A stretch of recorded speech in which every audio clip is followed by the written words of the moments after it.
Also significant. Sorry.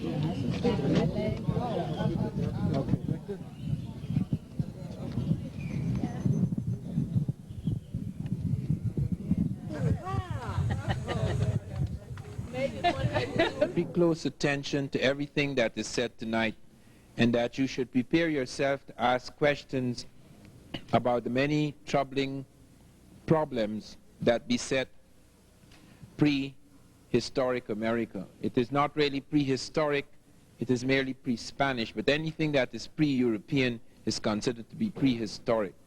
It is the really critical missing pages of history, both for America and for Africa. And what I want to do tonight, apart from touching on what we have seen within the last day or two at Mitla and at Monte Alban, what I would like to do is to go on to make a summary of what we have achieved, what we have seen, what we have witnessed in the last week in Mexico. We began in von Wuthenau's studio.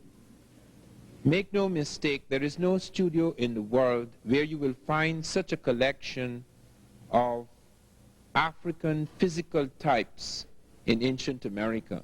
Many of you have not had the opportunity to examine closely at leisure all the pieces in that collection. It is a priceless collection, and many of you have raised the question which must be pursued: what will happen when von Wuthenau, who is now 84, dies? What will happen to a collection which is of tremendous significance for us, blacks throughout the third world? Because the likelihood is, as has happened in previous centuries, the likelihood is that all of these marvelous pieces which we have seen, and which we have not yet had time to photograph completely and to preserve, may disappear. Von Wuthenau has, in addition to these little sculptures, he has a catalogue of everything he has. Brilliant photographs taken by several professionals over the years. He is apparently the director of the dancing group.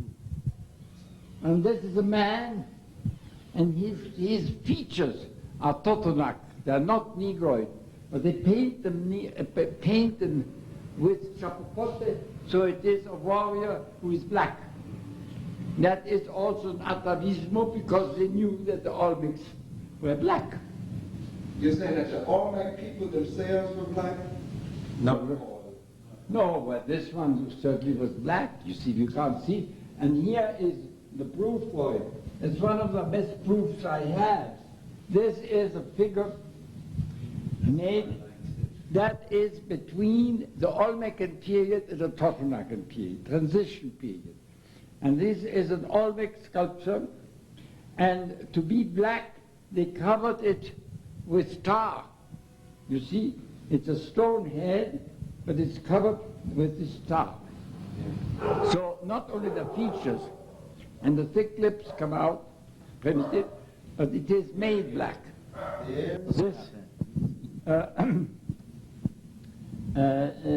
This piece was put on the cover of Revista in Mexico in March, and shows you that another colossal Olmec head was found in Mexico, which has not been, in my opinion, I don't know where it is, it's never exhibited. I wonder if they really have excavated it. Of course, you see these, there is the item that the people in Tabasco, is one of the provinces here, I mean one of the states, is a state, just as Louisiana is a state. And the people in Tabasco don't want it to disappear from their place to Mexico City. And there are frictions between the Instituto de Antropología and the state, you see. And that's why I don't know if they've done in the state something about it. In any case, it has not been shown up here in Mexico City. But it is 100% negroid features, and I wish we could get it out and get some. The choice of archaeological sites to link all that we have seen together as a single piece. This is one of the most difficult things to do in Mexico. There's a vast amount of confusion, even among the guides who are supposed to have mastered the material in their own area. There's a vast amount of confusion about dates, about the occupation of sites, about the nature of influences, about what the various things we have seen mean. Some of these things cannot yet be explained. Some of these things people can only guess at. But what we are certain of, what we are absolutely certain of, is that the Olmec civilization, which is the mother of all American civilizations, is not a single-stranded civilization. It does not belong to one race. It does not belong to what we conceive of as the Native American who came across the Bering Straits. There obviously were other influences, and among those influences was the African, specifically the Egypto-Nubian of the Mediterranean.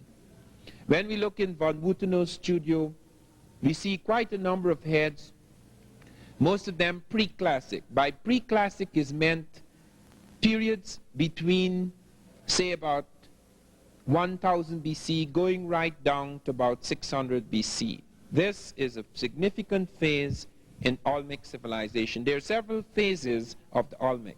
I must deal with phases now, and those of you who are taking notes, please note, because you can get very confused when you see the Olmec appearing in other places in later centuries and becoming mixed up with other peoples. This is some of the things that lead to confusion.